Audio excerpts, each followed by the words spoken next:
Hi friends, மீனோல ராஜா சமையலுக்கு உங்களை அன்போடு வரவேற்கிறேன். இன்றைக்கி ஒரு சமையல் ரெசிபியோட இன்றைய பொழுது எப்படின்றதை பார்க்கலாம். இன்றைக்கி வடவம் போட்டு ஒரு குழம்பு செய்ய போகிறோம். இது வடவத்து கூட கொஞ்சோண்டு மிளகு, கொஞ்சோண்டு நச்சரகம் அது கூட சேர்த்துருக்கேன். வடவம் ரொம்ப வறுக்கக்கூடாது, சிறுத்தி வச்சு இந்த பக்குவம் வரும்போது நிறுத்திடும். இது ஆறுன அப்புறம் இதை மையாக அரைச்சிக்கணும். என்ன குழம்புன்னு இது கூடயே பார்க்கலாம். இந்த குழம்புக்கு தேவையான அளவுக்கு புளியும் உப்பும் எடுத்திருக்கேன். இதை சுடு தண்ணியில் ஊற வச்சுருக்கேன். எதுக்குன்னா இங்கே புளி எப்போதுமே ஷேக்காக தானே இருக்கும். அதை நம்ம ஜில் தண்ணியில் கரைக்கும் போது கரையாது, ரொம்ப நேரம் டைம் எடுக்கும். அதை சுடு தண்ணியில் போட்டோன்னா சீக்கிரத்தில் கரைஞ்சிடும். புளியுடைய அந்த நம்ம கரைச்சி எடுக்கும்போது சாரம் கொஞ்சம் அதிகமாக வரும். அதுக்காக நான் எப்போதும் இதை சுடு தண்ணியில் தான் ஊற வைப்பேன். குக்கர் தான் வச்சுருக்கேன் இன்றைக்கி. ஏன்னா ஆட்டுக்கறியில் தான் செய்ய போகிறேன். அதனால் சீக்கிரமாக குயிக்காக செஞ்சிடலாம் அப்படின்னு எண்ணெய் ஊற்றிட்டேன். இப்போ முதல்ல இந்த பூண்டு நசுக்கி வச்சுருக்கேன். இந்த பூண்டை இதோட சேர்த்துடலாம்.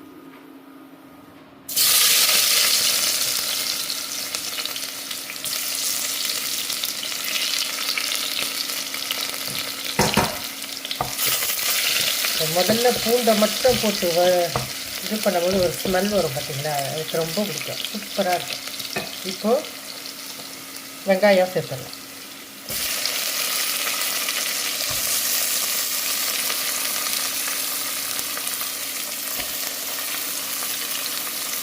நல்லா வெங்காயம் சேர்த்து வதக்கிடலாம். இன்றைக்கி நான் ஒரு 1.5 கிலோ ஆட்டுக்கறி தான் செய்ய போகிறேன். அதுக்கேற்ற மாதிரி தான்.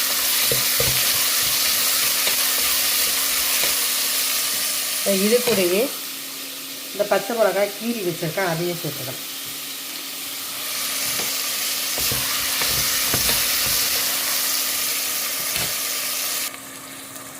வெங்காயம் நல்லா வதங்கிடுச்சு. இப்போது ஒரு 2 தக்காளி இதோட சேர்த்துருக்கேன்.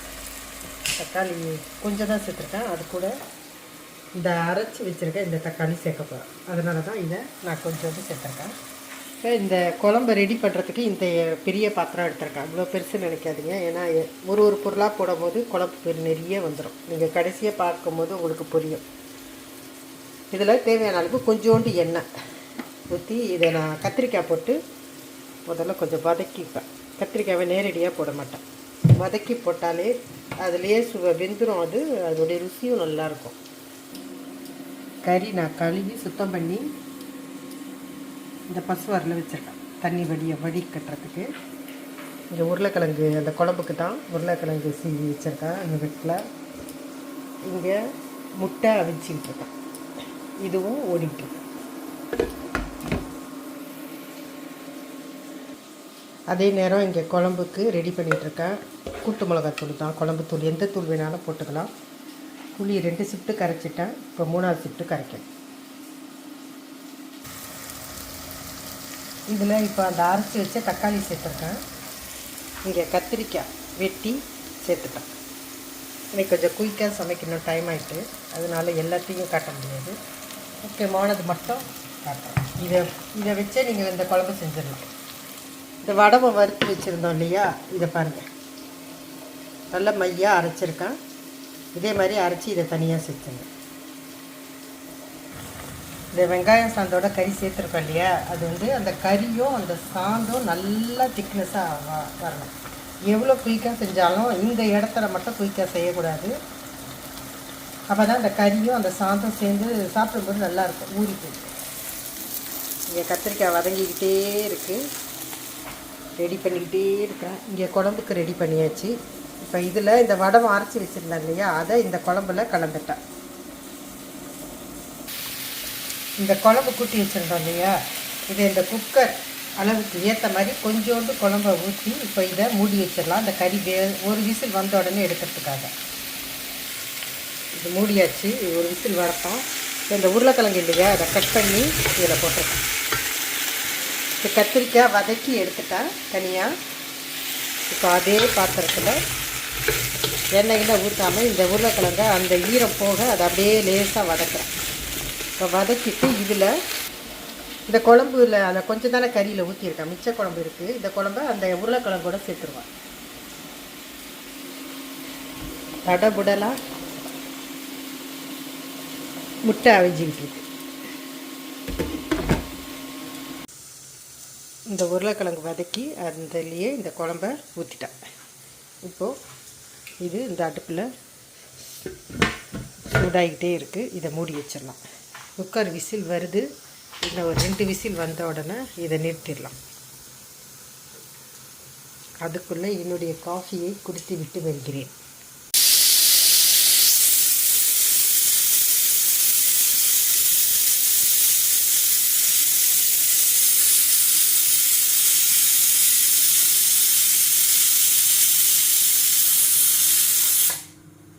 இந்த குக்கர் விசிலில் தான் நான் பேசுகிறேன். இந்த முட்டை எல்லாத்தையும் இந்த மாதிரி கீறி வச்சுக்கணும், சுற்றி இந்த மாதிரி கீறி வச்சுக்கணும். அப்போ தான் அந்த குழம்புக்குள்ளே போடும்போது அந்த குழம்பு அதுக்கு அந்த முட்டைக்குள்ளே போகும்போது சூப்பராக இருக்கும். இது இன்னும் ஒரு விசில் வந்தால் இதை நிறுத்திடலாம். இது ஓடிக்கிட்டு இருக்குது. இப்போ என்னோடய காஃபியை குடித்து விட்டு வரப்போகிறேன். நான் காஃபி குடிக்க போகிறேன். காஃபி குடிச்சிட்டு அடுத்து வந்து பார்க்க வேண்டியதான். இந்த ஒரு விசில் வந்துருச்சுன்னா இதை அப்படியே நிறுத்தி வச்சுட்டு போயிடலாம் அடுப்பை. வா வா வா வா.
குக்கர் திறந்தாச்சு.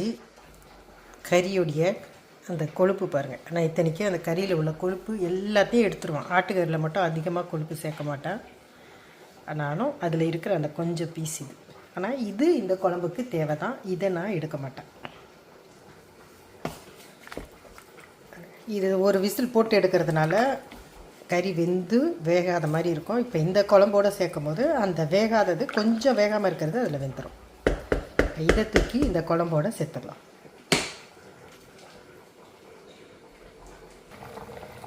இது உருளைக்கிழங்கு போட்டது கொதிச்சிக்கிட்டு இருக்கு. இப்போ இந்த பக்குவத்தில் இந்த கத்திரிக்காயை இதோட சேர்த்துடலாம்.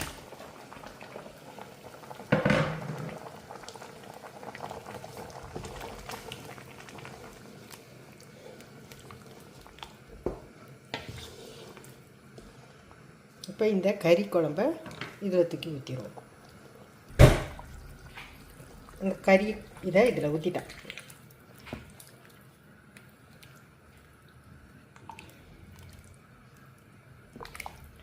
இப்போ குழம்பு கொஞ்சம் தண்ணியாக இருக்குது. இப்போ இந்த கறி குழம்பும் இப்போ ஏற்கனவே வேக வச்சோமா அந்த குழம்பு ரெண்டும் கொதித்து கலக்கணும். அதுக்கு ஒரு 10 நிமிஷம் நம்ம டைம் கொடுப்போம். குழம்பு மூடி வச்சுருக்கேன். இன்றைக்கி எல்லாமே கொஞ்சம் லேட்டாக தான் ஆயிடுச்சு. எதனாலனா நேற்று நைட்டு கொஞ்சம் ஃபேஸ்புக்கில் அந்த வீடியோஸ்லாம் பார்த்துட்டு இருக்கேன். எப்போ நம்ம ஒரு வீடியோ பார்க்குறோமோ அந்த வீடியோ சம்மந்தமாக தான் அடுத்த வீடியோஸும் வரும். நான் வீடியோ பார்த்துக்கிட்டே இருக்கும்போது ஒரு ரோட்டில் சாலை ஓரங்களில் இருக்காங்க இல்லையா, அவங்களுக்கு உதவி செய்கிறவர் ஒருத்தருடைய வீடியோ பார்த்தேன். அவர் பேர் வந்து உமாயுன் பாய். சரி, சும்மா முதல்ல ஒரு வீடியோ பார்த்தேன், அப்புறம் ஒரு 2வது வீடியோ பார்த்தேன். அதுக்கப்புறம் அடுத்தடுத்த வீடியோ தள்ளும் போது இவரோட வீடியோ ஆட்டோமேட்டிக்காக எனக்கு வந்துச்சு. சிலது வந்து நல்லா இருந்துச்சு, சிலதுன்னு இல்லை, எல்லாமே நல்லா இருந்துச்சு. அப்புறம் பார்க்க எனக்கு அதால் ஈர்க்கப்பட்டு நான் அதிகமாகவே பார்க்க ஆரம்பித்தேன்னு வைங்களேன். சரி, அப்போ எனக்கு ஒரு ஆர்வம் வந்துச்சு, யார் இவர் இவ்வளோ ஒரு உதவி செய்கிறாரு அப்படின்னு சொல்லிட்டு போய் பார்த்தேன். இந்த அதோடைய அவங்களோட இதில் இப்போ அட்மின் இருக்கும் இல்லையா, அதில் போய் பார்த்தேன். அவர் கிடையாது, அவரோட வீடியோவை வேறு யாரோ எடுத்து போடுறாங்க. நான் அதுக்கு வந்து லைக்கும் பண்ணலை, சப்ஸ்கிரைபும் பண்ணலை. யாருன்னு தெரிஞ்சுக்கணும் அவர் அப்படிங்கிறதுக்காக போய் பார்த்தா அவர் வீடியோ அவர் தான் போஸ்ட் பண்ணியிருக்காரு. ஒருத்தர் எடுக்க வச்சு அவர் செய்கிறார். ஆனால் அவருடைய அந்த ஃபேஸ்புக்கு பாஷ் வந்து அவரோடது இல்லை. இப்போ எப்போதுமே நம்ம ஒன்று பார்த்தா திருப்பி அதே மாதிரியே வருது இல்லையா? அதே மாதிரி நிறைய வீடியோஸ் வந்துச்சு. ஒருத்தரையும் பார்த்தா ஒருத்தவங்க ஒரு ஐடியில் இருக்காங்க. ஆனால் இவரோட ஐடி கிடையாது. அவரோட வீடியோவை நிறைய பேர் எடுத்து அதை போட்டு அது மூலமாக அவங்க காசு சம்பாதிக்கிறாங்க. ஆனால் அவரோட ஒரிஜினல் ஐடி அது கிடையாது. அப்புறம் நான் நிறைய தேடி பார்க்கும்போது தான் அவர் பேர் என்ன ஏதுன்னு தெரிஞ்சுக்கிட்டேன். ஆனால் அவருடைய பின்பலம் என்ன, அவருடைய கதை என்னன்றது எனக்கு தெரியல. ஆனால் அவர் இப்போ என்ன செஞ்சிட்ருக்காருன்னா, இந்த சாலையோரத்தில் இருக்காங்க பார்த்தீங்களா, வீடு இல்லாமல் சின்ன குழந்தைங்க பிச்சை எடுத்துகிட்டு இருக்கிறவங்க. அவர் வந்து தமிழ்நாடு மட்டும் கிடையாது, தமிழ்நாடு, ஆந்திரா, மகாராஷ்டிரா, பாம்பே, கல்கத்தா எல்லா ஊருக்கும் போகிறாரு. அவர் கண்டிப்பாக என்னை பொறுத்த வரைக்கும் ஒரு ஒரு மாத சம்பளத்துக்கு உள்ளவராக இருக்க மாட்டார். கண்டிப்பாக கொஞ்சம் பண பலம் உள்ளவராக தான் இருப்பார் கண்டிப்பாக. ஏன்னா ஒருத்தருக்கும் அவர் உதவி செய்யக்கூடிய வச்சு நான் சொல்கிறேன். அவங்க சில பேருக்கு பொருளாக கொடுப்பாரு, சில பேருக்கு பணமாக கொடுப்பாரு, சில பேருக்கு பொருள் பணம் ரெண்டும் சேர்த்து கொடுப்பார். அவர் கொடுக்குற அந்த பொருள் வாங்குறாங்க இல்லையா, அவங்க கண்டிப்பாக அதால் ஆதாயம் அடைகிறவங்க தான். திடீர்னு இப்போ ரோட்டில் பார்த்து ஒரு காரில் வர்றவங்களுக்கோ ஒரு பைக்கில் வர்றவங்களுக்கோ அவர் செய்ய மாட்டார். நான் அந்த இந்த வீடியோ முடியும் போது அவருடைய இது போடுறேன் பாருங்கள். நீங்கள் வேணால் போய் செக் பண்ணி பாருங்கள். அதை பார்க்கும்போது எனக்கு மனசுக்குள்ளே எப்படி ஒரு ஒரு சந்தோஷம். இப்படியும் உலகத்தில் மனுஷங்க இருக்காங்களா? அவர் இப்போ சொல்லுவீங்க அவர் வீடியோ போடுறாரு அதனால் சம்பாதிக்கிறாருன்னு. கண்டிப்பாக இந்த வீடியோ போடுறதுனால அவர் அதிகமாக சம்பாதிச்சிருக்க முடியாது. ஏன்னா அவரே வந்து பணக்காரராக தான் இருக்கார். இந்த காசுக்காக இவ்வளோ தூரம் போய் ஒரு சாலையோரத்தில் இருக்கிறவங்க, சேரி மக்கள், ஒரு அழுக்கோடு உள்ளவங்களை போய் இவர் இவ்வளோ தூரம் இருந்து செய்யணும்னு இல்லை. ஒரு எக்ஸாம்பிளுக்கு ஒரே ஒரு வீடியோ மட்டும் சொல்கிறேன் பாருங்களேன். நிறைய அவர் ஒரு 1000 லட்சக்கணக்கில் போட்டிருப்பார். நான் பார்த்தது ஒரு 100 பார்த்துருப்பேன். அந்த 100ல் 1 சொல்கிறேன். அவர் வந்து ரோட்டில் போகிறாரு. அப்போ ஒரு குழந்தை வந்து அழுக்கு ட்ரெஸ்ஸு ஒரே ஒரு ட்ரௌசர் தான் போட்டிருக்கான். அந்த பையனுக்கு ஒரு 1.5 வயசு 1.25 வயசு இருக்கும். ஒரு விளக்கமாத்தை வச்சு கூட்டிக்கிட்டு இருக்கான். அழுக்கு தண்ணி, சாக்கடை தண்ணி. அவன் கூட்டிகிட்டு இருக்கும்போது இவர் அங்கேருந்து போய் அந்த பையன்கிட்ட பேசுவார், என்ன செய்கிற அப்படின்னு. அந்த பேச்செல்லாம் வராது. ஆனால் அவர் பேசுகிறத வச்சு நம்மளால் யூகிக்க முடியும். என்ன செய்கிற அப்படின்னு சொல்லி கேட்பார். அந்த பையன் ஒன்றுமே தெரியாது. முதல்ல இவர் பார்த்தோன்னே மிரண்டு போயிடுவான் அந்த பையன். அப்புறம் இவர் கொஞ்சம் கொஞ்சமாக அந்த பையனை பேசி என்கிட்ட வரியான்னு சொல்லி அந்த பையனை தூக்கிக்கிட்டு போவார். இது வந்து 1 நிமிஷம் ஷாட்டு தானே, அதனால கட் பண்ணி வரும். அடுத்து பார்த்தா அந்த பையனுக்கு கிழிஞ்ச அந்த ட்ரெஸ்ஸு எல்லாத்தையும் எடுத்துட்டு புதுசாக வாங்கி போடுவார். புது பேண்ட்டு, சட்டை, ஒரு கோட்டு, செருப்பு எல்லாம் போட்டு அப்புறம் அந்த பையனுக்கு போய் சாப்பாடு வாங்கிட்டு வந்து, நான் வாங்கி கொடுத்துட்டு போக மாட்டார். நல்லா கவனிங்க. அந்த பையன் எந்த இடத்துல உட்காந்து அந்த சாக்கடை மாதிரி இருந்த இடத்துல கழுவிட்டு உட்காந்தானா அந்த இடத்துல போய் காஞ்ச இடத்துல அவரும் அந்த பையனை வச்சுக்கிட்டு அவரும் தரையிலே சப்பளம் போட்டு உட்காந்துப்பார். உட்காந்து அந்த சாப்பாட்டை திறந்து அந்த பையனுக்கு ஊட்டுவார். எடுத்து அவர் கையாலேயே அவர் அதை கொடுத்துட்டு அந்த கையில் 1 பருக்க 2 பருக்க இருக்குது பார்த்தீங்களா, அதை எடுத்து இவரோட வாயில் வச்சுப்பார். நம்ம ஒரு உதவி செய்கிறோன்னா, இப்போ கொரோனா காலகட்டத்தில் நிறைய மிக்ரோபு வருது, அது வருது. ஒருத்தவங்க உதவி செஞ்சாலும் நம்ம உதவி செஞ்சுட்டு வந்துடுவோம். அந்த அளவுக்கு அவங்களோட அந்நியோன்யமாக போயிட மாட்டோம். அவங்க யார் என்னன்னு நமக்கு தெரியாது. ஆனால் இவருக்கும் அவங்கள யார் என்னன்னு தெரியாது தான். இருந்தாலும் அவன் அந்த பையனுக்கு ஊட்டிட்டு அந்த பையன் கையிலேருந்து உள்ள அந்த சோறு கீழே உழுவுது இல்லையா, அதை அவன் உதட்டில் ஒட்டிகிட்டு இருக்க சோறை கூட எடுத்து ஒரு வாயில் வச்சுப்பார். ஒரு பாசம், ஒரு அன்புங்கிறது இந்த அளவுக்கு செய்ய முடியுமா? இந்த அளவுக்கு ஒருத்தவங்களால் பணம் எல்லாருக்கிட்டையும் பணம் இருக்குது தான், எல்லாருமே உதவி செய்கிறாங்க தான். ஆனால் இந்த மாதிரி விதத்தில் உதவி செய்கிறது ரொம்ப பெரிய மனப்பக்குவம் வேணும், பெரிய மனசு வேணும். எனக்கு அவர் பார்க்கும்போது எனக்கு அவ்வளோ சந்தோஷமாக இருந்துச்சு. அவர் பேர் வந்து இமாயுன் பாய். அவர் முஸ்லிமான் தான் நினைக்கிறான். அவர் எந்த மதத்தில் வேணாலும் இருந்துட்டு போட்டோங்க. நான் எந்த மதத்தில் வேணாலும் இருந்துட்டு போகிறேன். நான் பார்த்தது அவரோட அன்பை மட்டும்தான். இது மாதிரி செய்கிறதுக்கெலாம் நிறைய மனப்பக்குவம் வேணும், நிறைய பொறுமை வேணும். அவருக்கு என்ன இஷ்யூவால் அவர் இந்த மாதிரி சாலையோர மக்களை வந்து தேர்ந்தெடுத்து உதவி செய்கிறாருன்றது எனக்கு தெரியல. இந்த வீடியோவை வந்து நான் உங்களுக்கு கடைசி இதில் போடுறேன், நீங்களும் போய் பாருங்கள். ஆனால் லைக் பண்ணாதீங்க, சப்ஸ்கிரைப் பண்ணாதீங்க. ஏன்னா அந்த வர்ற வீடியோஸில் உள்ள உண்மையான ஐடியா அவர் கிடையாது, அவரோட வீடியோ மட்டும்தான். நான் என்ன சொல்ல வரேன்னா, அந்த வீடியோலேருந்து நம்ம என்னத்தை எடுத்துக்கணும், நம்மளாலேயும் முடிஞ்ச வரைக்கும் இந்த அளவுக்குலாம் நம்மளால் செய்ய முடியாது. அதெல்லாம் அவர் கடவுள் அவருக்கு கொடுத்தது, அந்த மாதிரி அவர் செய்ய வைக்கிறாரு. நம்மளும் அதே மாதிரி சின்ன சின்ன விஷயங்கள்லாம் நம்ம கூட இந்த மாதிரி செய்யறதுக்கு பார்க்குறதுக்கோ இந்த மாதிரி ஏதாச்சும் நமக்கு தெரிகிறதோ உதவி செய்யலாம். எனக்கு அது பார்க்கும்போது ரொம்ப இதாக அதையே பார்த்துட்டு இருந்தேன்னா, அது ஒன்று பார்த்தாலே இந்த இந்த சோஷியல் மீடியாவில் என்ன பார்க்குறோமோ அதுதான் திரும்பி திரும்பி வரும். நல்லதை பார்த்தா நல்லது தான் திரும்பி வரும். அதே கெட்டது மற்றதை நீங்கள் பார்த்தீங்கன்னா அதுதான் திரும்பி வரும். ஒரு விஷயத்தை நம்ம எப்போ அதை பார்க்குறோமோ அது நமக்கு மனசுக்கு ஒரு சந்தோஷமாக இருக்குதுன்னும் போது அவரோடது எனக்கு இப்போ அது ஒரு கதை மாதிரியே ஆயிடுச்சுன்னு வைங்களா. தினிக்கும் அவரோடது எது வருதோ உடனே போய் பார்த்துருவேன். ஒரு நாள் ஒரு கதை, அந்த ஒரு நிமிஷத்துக்குள்ளே அந்த அந்த ஃபேமிலி அவர் அந்த 100 கதை அதில் வரும். ஒருத்தவங்களுக்கு வாங்கி கொடுக்கும் போதும் அரிசி, கோதுமை மாவு, பலசரக்கு ஜாமான் எல்லாம் கொடுத்துட்டு அந்த பணம் ஒரு கட்டையாக ஒரு பணங்க கண்டிப்பாக அவர் கொடுக்கும்போது அது 10,000 15,000 இருக்கும். அந்த பணத்தை அப்படியே கட்டையாக அவங்க கையில் அப்படியே மறைச்சி கொடுப்பார். அது எவ்வளோன்றதெல்லாம் கூட வீடியோவில் தெரியாது. ஆனால் அவர் பணம் கொடுக்குறாதுன்றது நல்லா தெரியும். அதே மாதிரி என்ன பண்ணுவார், ஆஸ்பத்திரிக்கு போவார். ஆஸ்பத்திரியில் இந்த அரசு ஆஸ்பத்திரிகள் இருக்குல்ல, அங்கேருந்து போயிட்டு ஆஸ்பத்திரிக்குள்ளே காட்ட மாட்டாங்க, வெளியில் ட்ரீட்மெண்ட் முடிஞ்சு வராங்கல்ல, அதில் அந்த குழந்தைங்களை தூக்கிக்கிட்டு அப்பா அம்மாக ரொம்ப முடியாத ஏழையான அவங்களால முடியாது, திடீர்னு அந்த குழந்தைக்கு ஒரு உடம்பு சரியில்லாமல் போயிடுது, எமர்ஜென்சி. இந்த நம்ம ஊர் தான் வைத்திய செலவுனாலே ரொம்ப கஷ்டம் தானே. அந்த மாதிரி ஒரு சிச்சுவேஷனில் உள்ளவங்க என்ன மலாதுன்னு சொல்லி என்ன டாக்டர் பயமுறுத்தி அனுப்பியிருப்பாங்களோ தெரியல. அவங்க அந்த கவலையோடு வர்றவங்கள சூஸ் பண்ணுவார். அவங்கக்கிட்ட போய் அந்த பேசுவார். இப்போ அந்த பிள்ளை மூக்கில் ஆக்சிஜனோடு இருந்துச்சு. இது ஒரு வீடியோ. இது நான் சொல்லும் போது நீங்கள் போய் பார்த்தீங்கன்னா நீங்களுக்கும் திரும்பி இதே வீடியோஸ் தான் வரும். இப்போ நான் சொன்னது எந்த அளவுக்கு உண்மைன்றதை நீங்களே புரிஞ்சுப்பீங்க. அவங்கக்கிட்ட போய் பேசுவார். அவங்க அப்பா அம்மா அவங்களே அந்த இந்த இதில் வர யார் யாருன்ற மாதிரி ஒரு அலட்சியமாக தான் அவங்க பார்ப்பாங்க. அவர் அந்த குழந்தைய பேசி கூப்பிடுவார். அவர் செத்த நேரம் தூக்கி வச்சுப்பார். அவர் முகங்க எல்லாமே நல்லா காட்டுவாங்க அவரை. என்னை பொறுத்த வரைக்கும் அவருக்கு ஒரு 50லேருந்து 55 வயசுக்குள்ளே இருக்கலாம். அந்த மாதிரி உள்ளவர் தான்.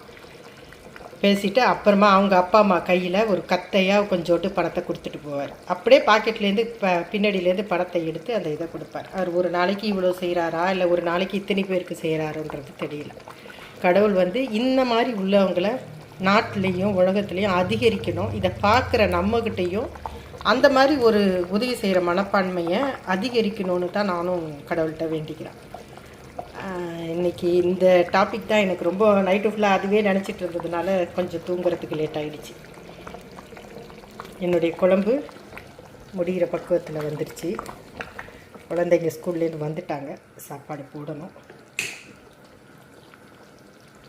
இந்த வீடியோ முடிவில் இந்த அவரோட ஃபோட்டோஸ் மட்டும் போடுறேன்.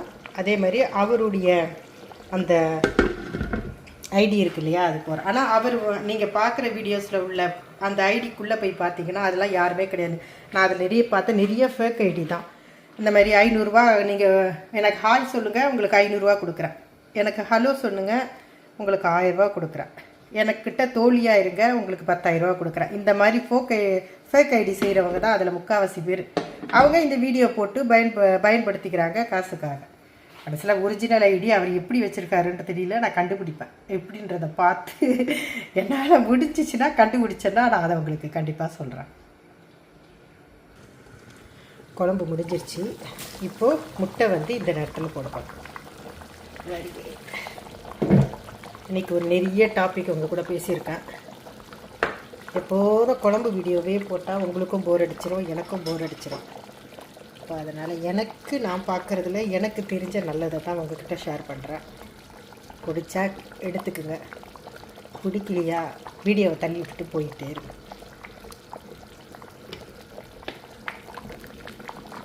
இப்போ இந்த முட்டை கீரி போட்டிருக்கோம் இல்லையா, அந்த சோஸோடு நீங்கள் குழம்புல சாப்பிடும்போது ரொம்ப சூப்பராக இருக்கும். இந்த குழம்புக்கு ஒரு ருசி ஈடானது கிடையாது. இந்த குழம்புல உள்ள கறி கூட எங்களுக்கு அவ்வளோ பிடிக்காது. அந்த உருளைக்கிழங்கு அவ்வளோ டேஸ்ட்டாக இருக்கும்.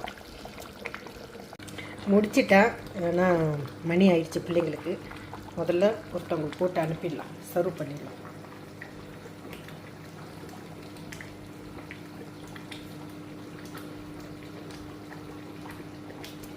இது நான் கறியோடு வைக்கிறேன்னா என் குழந்தைங்க கேட்பாங்க, அம்மா உருளைக்கிழங்கு ஏம்மா வைக்கல, உருளைக்கிழங்கு தான் வேணும். அந்த அளவுக்கு இந்த குழம்புல உள்ள உருளைக்கிழங்கு உருளைக்கிழங்குக்கு அடிமை என் பிள்ளைங்க. பார்த்துட்டிங்களா? வாங்க சாப்பிட்லாம். எல்லா வேலையும் முடிஞ்சிருச்சு ஓரளவுக்கு. இன்றைய வேலை அதான் மதியானம் வரைக்கும் முடிச்சிட்டோம். இன்னும் சாயந்தரம் வேலைங்க இருக்குது. குழம்பு முடிஞ்சிருச்சு. ரெகுலராக சாப்பாடு எடுத்துகிட்டு போகிறவர் ஒருத்தருக்காக சாப்பாடு ரெடி பண்ணுறேன்.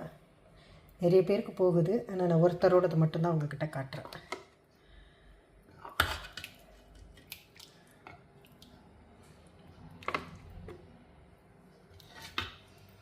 குழம்பு, சாதம், இன்றைக்கி என்ன இங்கே செய்கிறோமோ அந்த இது அப்படியே அவருக்கு போயிடும்.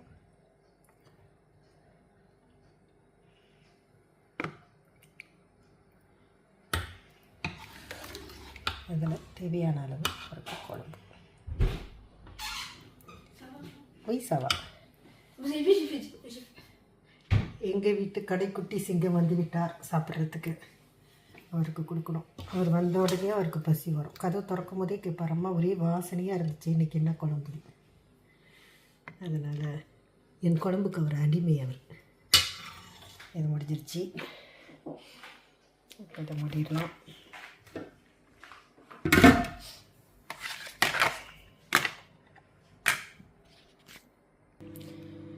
அவருக்கு முடிஞ்சிருச்சு. எங்கள் கடைக்குட்டி சிங்கத்துக்கு சாப்பாடு சூடு பண்ணியிருக்கேன். அவருக்கு கொடுத்துட்டா வேலை முடிச்சிடும். கடைக்குட்டி செல்லமாக வச்சுருக்காங்கன்னு நினைக்காதீங்க.